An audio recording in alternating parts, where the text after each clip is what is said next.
यादव से ही जुड़ी हुई अखिलेश यादव राहुल गांधी का 10 मई को अवामी जलसा होने वाला है। कन्नौज और कानपुर में अवामी जलसा करेंगे दोनों लीडरान। अखिलेश और राहुल गांधी एक साथ नजर आएंगे। अखिलेश यादव के सपोर्ट में अवामी जलसा करेंगे राहुल गांधी। तो वहीं कानपुर में भी अखिलेश और राहुल गांधी अवामी जलसा करेंगे। तो उत्तर प्रदेश में एक बार फिर से तकरीबन 7 साल के बाद एक बार फिर से राहुल गांधी और अखिलेश यादव को साथ देखा जा सकता है और इंडिया अलायंस के लिए हिमायत करते हुए दोनों लीडरान नजर आ रहे हैं।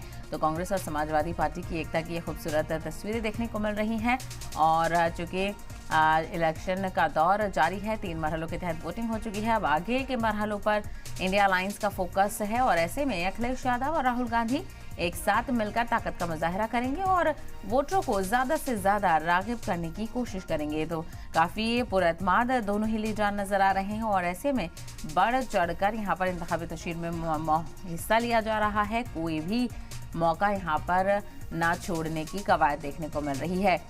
तो कन्नौज और कानपुर में अवामी जलसे को खिताब करेंगे। अवामी जलसे में शामिल होंगे अखिलेश यादव और राहुल गांधी और ये जलसा 10 मई को होगा, यानी एक दिन के बाद।